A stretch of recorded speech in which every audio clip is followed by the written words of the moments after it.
अस्सलाम वालेकुम दोस्तों। पाकिस्तान का जोहरी प्रोग्राम इस कौम की मजबूत कुव्वत अरादी और अनथक मेहनत का इजहार है। भारत ने मई 1974 में पोखरान में पहला जोहरी धमाका किया, जिससे वो दुनिया को बताना चाहता था कि अस्करी और जोहरी लिहाज से वो उस खिते का मजबूत तरीन मुल्क है। मगरबी दानश्वर अपनी मीडिया के जरिए पाकिस्तान को मशवरा दे रहे थे कि अब उसे भारत की आजादारी तस्लीम कर लेनी चाहिए। पाकिस्तान के कुछ कौम परस्त सियासतदानों ने और दानश्वरों ने तहरीर और तकरीर के जरिए पाक भारत कन्फेडरेशन को मशवरा देना शुरू कर दिया था कि मशरकी पाकिस्तान के साने और फिर भारत के जोहरी तजर्बे ने यकीनन कौम बदली और मायूसी पैदा कर दी थी। दोस्तों, लेकिन सच यही है कि ये कौम फिर भी भारत के आगे झुकने को तैयार बिल्कुल भी न थी।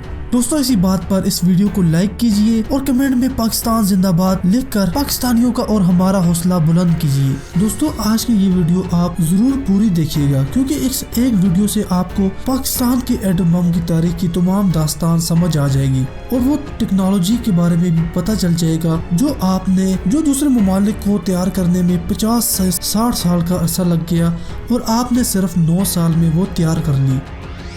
दोस्तों, पाकिस्तान के वजीर आजम जुल्फिकार अली भुट्टो की बहुत सी पॉलिसियों और सियासी इक़दामात से इख्तलाफ किया जा सकता है, मगर इसके बावजूद इस सच्चाई को तस्लीम करना पड़ेगा कि इस जोशीले मुकर्रर ने कौम का मोराल बुलंद करने के लिए भारत पर वाज़े किया कि वो इस जोहरी ब्लैकमेलिंग में नहीं आएंगे। भारत की आजादारी कबूल नहीं है, न कन्फेडरेशन। और उनका ये तारीखी फिक्रा कि पाकिस्तान एटमी प्रोग्राम सर उन्वान बन गया कि हम घास खा लेंगे मगर एटम बम जरूर बनाएंगे। भारत के जोहरी धमाका करने के चंद ही रोज बाद डॉक्टर अब्दुल कदीर खान ने हालैंड से वजीर आजम पाकिस्तान को खत लिखा कि आप उस वक्त के सियासी हालात से बखूबी आगाह हैं और ये भी जानते हैं कि भारत के जोहरी तजर्बात के बाद पाकिस्तान का वजूद खतरे में पड़ गया है। कौम के हौसले पस्त हो रहे हैं और लोगों में खुलेआम इस किस्म की बातें होने लगी हैं कि अब भारत की बलादस्ती कबूल कर लेनी चाहिए और किसी भी किस्म के मुकाबले का ख्याल दिल से निकाल दिया जाए। अगर हम ये कबूल कर लेंगे तो पाकिस्तान बनाने का मकसद ही फौत हो जाएगा। अगर हमने भारत हिंदुओं की बलादस्ती कबूल ही करना थी तो फिर पाकिस्तान के लिए ये तमाम जदोजहद, ये लाखों इंसानों का कत्लेआम और माओ बहनों और बेटियों की इज्जतों का नीलाम क्यों कराया गया। बेहतर है हम अभी से कोई लायका अमल तैयार करके जोहरी प्रोग्राम शुरू करें, क्योंकि यही हमारी सलामती और तरक्की का तकाजा है। डॉक्टर अब्दुल कदीर खान ने अपने खत में ये पेशकश भी की कि वो पाकिस्तान को एक एटमी मुमलिकत बनाने की सलाहियत रखते हैं और हर तरह का तावन करने के लिए वो तैयार है। डॉक्टर कदीर खान कहते हैं कि मैं इस वक्त बेल्जियम में था जब मगरबी ज़राए अबलाग ने सकूत ढाका की फिल्म इस अंदाज में दिखाई कि यूरोप में मुकीम हर पाकिस्तानी को दूसरे के सामने शर्मिंदगी महसूस होने लगी। हर पाकिस्तानी की तरह मेरी आंखों से भी आंसू रुकने का नाम नहीं लेते थे। हम दिन रात रोते रहते थे। भारत के जोहरी धमाकों ने इस मुहिब्बे वतन शख्स को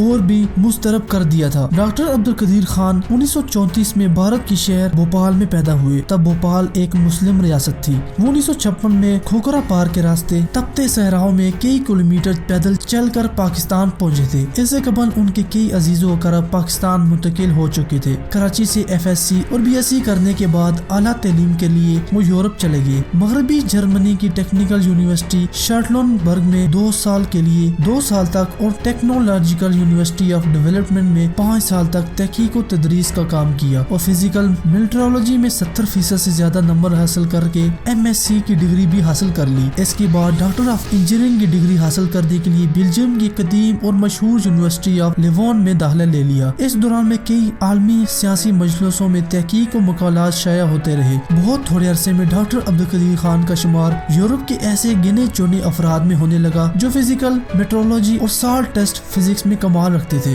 डॉक्टर कदीर खान की बीवी हैनी बेगम का ताल्लुक भी हालैंड से है। ये खातून भी इंतहाई खराज तहसीन मुस्तहिक है। इन्होंने अपने खावन के जज्बा हुब्बुल वतनी को सराहते हुए उनका साथ देने का फैसला किया और हर मुश्किल वक्त में डॉक्टर कदीर खान का हौसला बढ़ाती रही। यूरोप में क़याम के दौरान डॉक्टर कदीर खान ने यूरेनियम की अफसुर्दगी के दुनिया के सबसे बड़े प्रोजेक्ट यूरेनको में कई साल तक काम किया। यूरेनियम अफसुर्दा करने का ये इंतहाई खुफिया अदारा जर्मनी, हालैंड और बरतानिया का मुश्तरका प्रोजेक्ट था, जो जर्मनी के शहर अलमेलो में 1941 में शुरू किया गया। इसे बहुत हद तक अमेरिका से खुफिया रखने की कोशिश की गई। मजमूई तौर पर इस प्रोजेक्ट पर तकरीबन $200 अरब के बराबर अखराजात आए, जिससे इसकी वसअत का अंदाजा आप लगा सकते हैं। यूरेनियम अफसुदा करने के लिए अल्ट्रा सेंट्रीफ्यूजिस टेक्नोलॉजी बरूकार लाएगी। इस प्रोजेक्ट के आगाज से तकरीबन 18 साल बाद तजारती पैमाने पर अफसुदा यूरेनियम हासिल की जा सकी। डॉक्टर कदीर खान यूरेनको में काम करने वाले वाहिद डॉक्टर साइंसदान थे जो बाया वक्त अंग्रेजी, डच और फ्रांसीसी जुबानों पर अबूर और उन जुबानों में वज़ा करदा साइंसी इस्लाहात पर महारत रखते थे। चूँकि ये 3 मुख्तलिफ ज़बानों के हामिल मुल्कों का मुश्तरका मंसूबा था, जिस बना पर डॉक्टर कदीर खान से अल्ट्रा सेंट्रीफ्यूजिस की डिजाइनिंग और तैयारी में दरपेश मुश्किलात में मुशावरत हासिल करने के साथ साथ प्रोजेक्ट से मुतल्लिक तमाम अहम दस्तावेज़ात को तीनों जुबानों में मुंतकिल करने का काम भी लिया गया, जिसकी बदौलत डॉक्टर कदीर खान यूरेनको प्रोजेक्ट के तमाम तकनीकी खदुखाल को समझने, बिलखसूस सेंट्रीफ्यूजिस मशीन की माहियत को ज़हन नशीन करने के काबिल हो गए। हिरोशिमा और नागासाकी पर गिराए जाने वाले अमेरिकन जोहरी बमों का खालिक ओपेनहाइमर ने भी न्यूक्लियर फिजिक्स में डॉक्टरेट की डिग्री जर्मनी से हासिल की थी। ओपेनहाइमर को मगरबी दुनिया में फादर ऑफ एटॉमिक बम भी कहा जाता है। इससे दीगर साइंसदान साथी ज़ियाड फिरसी, बोहर और गोल्ड स्मिथ भी जर्मनी और यूरोप के दीगर मुमालिक 10 गाँव में न्यूक्लियर साइंस की तालीम हासिल कर चुके थे। दूसरी जंग अज़ीम शुरू होने से तकरीबन 7 साल कबल हिटलर ने गैर आर्याओं बिलखसूस यहूदियों को जर्मनी से निकालने का सिलसिला शुरू किया, तो अमेरिका और बरतानिया ने निकाले गए जोहरी साइंसदानों को इकट्ठा करके अमरीकी गाँव लॉस एलमोस में जोहरी बमसाजी का मंसूबा शुरू किया, जिसका नाम मैनहट्टन प्रोजेक्ट था। इब्तिदा में 3 एटम बम बनाए गए, जिनमें से एक तजर्बे में इस्तेमाल हुआ और 2 जापान पर गिराए गए। अगर जापान को पता चल जाता कि अमेरिका के पास कोई एटम बम नहीं बचा तो वो कभी हथियार न डालता और जंग उस वक्त तक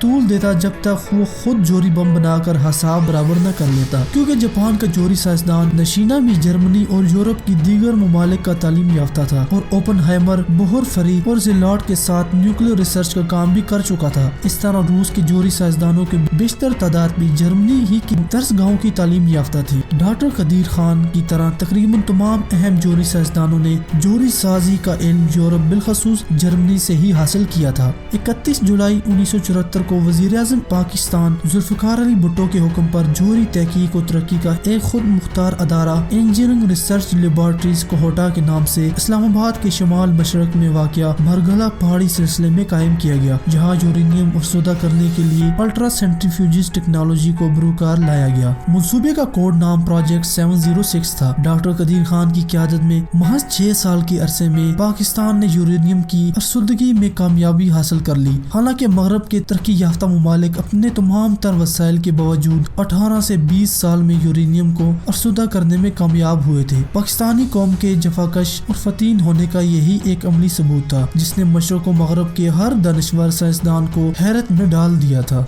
इस वक्त दुनिया में 10 से 11 मुमालिक जोहरी तवानाई पैदा करने के लिए यूरेनियम अफसुदा कर रहे हैं। इनमें एक पाकिस्तान भी है। पाकिस्तान को हम तरक्की याफ्ता तो नहीं, ताहम तेजी से तरक्की करने वाला मुल्क जरूर कह सकते हैं, जबकि बाकी तमाम मुमालिक जो यूरेनियम अफसुदा कर रहे हैं तरक्की याफ्ता मुमालिक के जुमरे में आते हैं। खाम यूरेनियम रवायती कानकनी के तरीके से निकाली जाती है। एटमी वजन के लिहाज से यूरेनियम 2 तरह की होती है, जिन्हें यूरेनियम के आइसोटोप्स भी कहते हैं। अव्वल यूरेनियम 235, दोम यूरेनियम 238। यूरेनियम 235 ही जोहरी तवानाई के हसूल और जोहरी बमसाजी के लिए इस्तेमाल की जा सकती है। ये एक दिलचस्प हकीकत है कि खाम हालत में पाई जाने वाली यूरेनियम का 99.3 हिस्सा यूरेनियम 238 और सिर्फ 0.7% हिस्सा यूरेनियम 235 पर मुश्तमिल होता है। दरअसल जिस चीज की कदर कीमत जिस कदर ज्यादा है, अल्लाह ताला ने इंसान के लिए उसका असूल उसी निस्बत से मुश्किल और पेचीदा बना दिए है और वो इसी निस्बत से नायाब भी है। हैवी वाटर न्यूक्लियर रिएक्टर के जरिए जोहरी तवानाई के हसूल के लिए यूरेनियम 238 का 3 से 5% तक अफसुदा होना जरूरी है, जबकि जोहरी बम बनाने के लिए यूरेनियम 235 का कम से कम 90% से ज्यादा अफसुदा होना जरूरी है। यूरेनियम 235 के 3 से 90% तक अफसुदा करने के लिए कई तरीके इजाद किए गए हैं, ताहम फिल वक्त सिर्फ 2 तरीके गैस डिफ्यूजन और गैस सेंट्रीफ्यूजिस का तजारती पैमाने पर इस्तेमाल हो रहा है। गैस डिफ्यूजन और गैस डिफ्यूजन को उर्दू में गैस निफूजी तरीका कह सकते हैं, मगर बेहतर होगा इसके लिए अंग्रेजी इस्तिलाह गैसियस डिफ्यूजन ही इस्तेमाल की जाए ताकि समझने में आसानी हो सके। दोस्तों, कानकनी के जरिए हासिल करदा यूरेनियम को दीगर कुछ धातों और गैर धातु मरकबात से साफ करके यूरेनियम धात में तब्दील किया जाता है। इस जर्द धात को यूरेनियम हेक्साफ्लोराइड यानी UF6 भी कहा जाता है। ये यूरेनियम की गैस की सूरत होती है, क्योंकि यूरेनियम को सिर्फ गैस की सूरत में ही अफसुदा किया जा सकता है।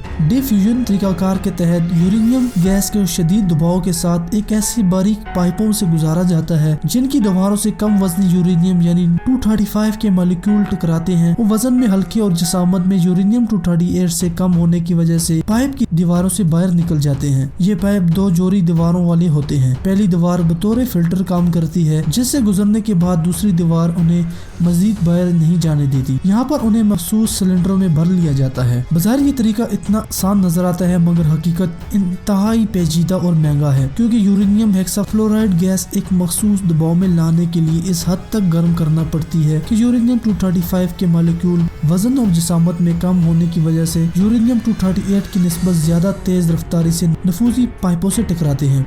इस मकसद के लिए तवानाई बहुत ज्यादा मिकदार में दरकार होती है जिसका असूल इतना आसान नहीं, जबकि इस पर अखराजात भी बहुत ज्यादा उठते हैं। अमेरिका ने जापान पर गिराए जाने वाली जोरी बमों के लिए यूरेनियम इसी तरीके से अफजुदा की थी। फिलवक्त अमेरिका, चीन और रूस इसी तरीके से यूरेनियम अफजुदा कर रहे हैं। दोस्तों, दूसरा तरीका है गैस सेंट्रीफ्यूजिस। पाकिस्तान गैस सेंट्रीफ्यूजिस के तरीके से यूरेनियम अफजुदा करता है। यूरोपीय ममालिक भी गुज़िश्ता 30 साल से इस तरीके से यूरेनियम अफजुदा कर रहे हैं। पाकिस्तान ने 1986 में तजारती बुनियादों पर इस तरीके से यूरेनियम अफजुदा करना शुरू की, जबकि 1988 में यानी कोहटा प्रोजेक्ट के शुरू किए जाने के सिर्फ 2 साल बाद पाकिस्तान साख्ता पहली सेंट्रीफ्यूजिस मशीन ने तजर्बाती पैदावार देना शुरू कर दी थी। सेंट्रीफ्यूजिस तरीके को हम अपनी जुबान में मरकज गरेज तरीका कह सकते हैं। दोस्तों, ब्लड टेस्ट लेबोरेटरियों में छोटी छोटी सेंट्रीफ्यूजिस मशीनें देखने में आती हैं। एक टेस्ट ट्यूब में चंद खून के कतरे डालकर इसे सेंट्रीफ्यूजिस मशीन में तेजी से घुमाया जाता है जो 1 मिनट में 2 से 5,000 बार घूमती है। कशिश शकल और मरकज गरेज कुव्वत की बदौलत खून में शामिल भारी इज़ा टेस्ट ट्यूब के पैंदे में जबकि हल्के इज़ा उसकी सतह पर इकट्ठे हो जाते हैं जिनके बाद इनका तजिया किया जाता है। इसी तरह खून की बोतलों में ही खून में पाए जाने वाले सुर्ख खुलिये, सफेद खुलिये और प्लाज्मा वगैरह अलग-अलग करने के लिए कदरे बड़ी सेंट्रीफ्यूजिस मशीन इस्तेमाल होती है। खुश्क दूध बनाने के लिए भी बड़ी बड़ी सेंट्रीफ्यूजिस मशीनें इस्तेमाल होती हैं, मगर ये सेंट्रीफ्यूजिस मशीनें यूरेनियम अफजुदा करने के लिए काबिल इस्तेमाल नहीं क्योंकि उनकी गर्दिशी रफ्तार इंतहाई कम होती है। यूरेनियम को अफजुदा करने के लिए यानी यूरेनियम 235 हासिल करने के लिए अल्ट्रा सेंट्रीफ्यूजिस मशीनें इस्तेमाल होती हैं। ये भी एक गर्दिशी मशीन है जिसका गर्दिशी सिलेंडर 1 मिनट में 70 से 80 हजार गर्दिशें मुकम्मल करता है। गर्दिशी सिलेंडर में 3 पाइप खुलते हैं। सिलेंडर के वस में खुलने वाला पाइप यूरेनियम 235 और यूरेनियम 238 पर मुश्तमिल हेक्साफ्लोराइड गैस, जिसे हम खाम यूरेनियम गैस भी कहते हैं, उसे सिलेंडर में दाखिल करता है। जबकि गर्दिशी सिलेंडर में ये गैस तेजी से चक्कर खाती है तो मरकज गरेज कुव्वते यूरेनियम के कम वजनी मॉलिक्यूल यानी यूरेनियम 235 को सिलेंडर के बलाई हिस्से में मुंतकिल करती जाती है। पैंदे में नस्ब पाइप भारी मॉलिक्यूल डिप्लेटर यूरेनियम को अलग करता है, जबकि बलाई हिस्से वाला पाइप अफजुदा करदा यूरेनियम को कशीद करता है। महज एक सेंट्रीफ्यूजिस मशीन से बम ग्रेड यूरेनियम अफजुदा नहीं की जा सकती, बल्कि ये कई हजार गैस सेंट्रीफ्यूजिस मशीनों पर मुश्तमिल एक बहम मुतसिल सिलसिला होता है। हर मशीन एक खास हद तक यूरेनियम को अफजुदा करने के बाद पाइपों के जरिए उसे दूसरी मशीन में मुंतकिल करती जाती है और यूं यूरेनियम 235 बतदरीज अफजुदा होती जाती है। आखिरी मरहले पर यूरेनियम 235 और यूरेनियम 238 को गैस की सूरत में अलग-अलग सिलेंडरों में भर लिया जाता है, जिन्हें फिर गैस को दहात में तब्दील करने के शोबों को मुंतकिल कर दिया जाता है। यूरेनियम अफजुदा करने वाली अल्ट्रा सेंट्रीफ्यूजिस मशीन के गर्दिशी सिलेंडर में बैरिंग इस्तेमाल नहीं होता क्योंकि रगड़ बैरिंग को गर्म करती है। दूसरे बैरिंग में इतनी सख्त नहीं होती कि वो 70 से 80 हजार चक्कर लगाने जाने वाले सिलेंडर को सहारा दे सके, लिहाजा बैरिंग की बजाय रिंग मैग्नेट इस्तेमाल किए जाते हैं। ये मकनातीसी कुर्रे या रिंग मैग्नेट गर्दिशी सिलेंडर को खला में मोलक रखते हैं, जिससे अव्वल तो बैरिंग की जरूरत नहीं पड़ती,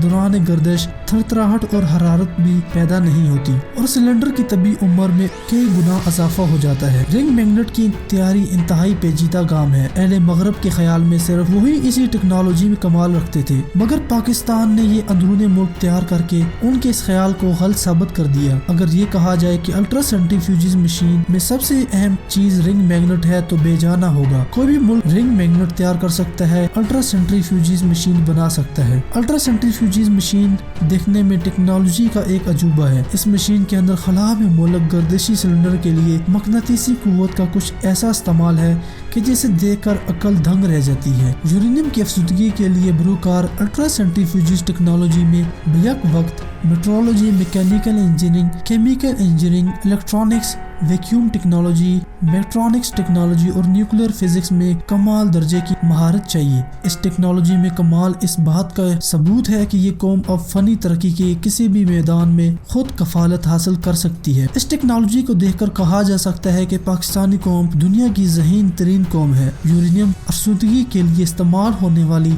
अल्ट्रा सेंट्रीफ्यूजिस टेक्नोलॉजी में गैसेस डिफ्यूजन टेक्नोलॉजी की निस्बत 10 गुना कम तवानाई इस्तेमाल होती है, जबकि एक अल्ट्रा सेंट्रीफ्यूजिस मशीन की तबी उम्र तकरीबन 10 साल होती है और गैसेस डिफ्यूजन की निस्बत ये इंतहाई महफूज टेक्नोलॉजी है। इन्हीं फवाइद को मद्देनजर रखकर तमाम ममालिक जो गुज़िश्ता कई हस्सों से डिफ्यूजन टेक्नोलॉजी इस्तेमाल कर रहे थे, अब अल्ट्रा सेंट्रीफ्यूजिस टेक्नोलॉजी को बेहतर करार दे रहे हैं। दोस्तों, आज की ये वीडियो आपको कैसी लगी? इंशाअल्लाह आने वाली वीडियो में हम आपको पाकिस्तान में प्लूटोनियम कैसे तैयार किया जाता है और यूरेनियम 235 और 238 के नए प्लांट कौन कौन से हैं वो हम आपको नेक्स्ट वीडियो में बताएंगे, जो इसी वीडियो का पार्ट 2 होगा।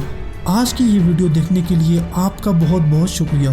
दोस्तों, अपने ख्यालात का इज़हार ज़रूर कीजिएगा, क्योंकि इसी से हमें नई वीडियोस के लिए मोटिवेशन मिलती है। हमें इजाज़त दें। खुदा हाफिज़।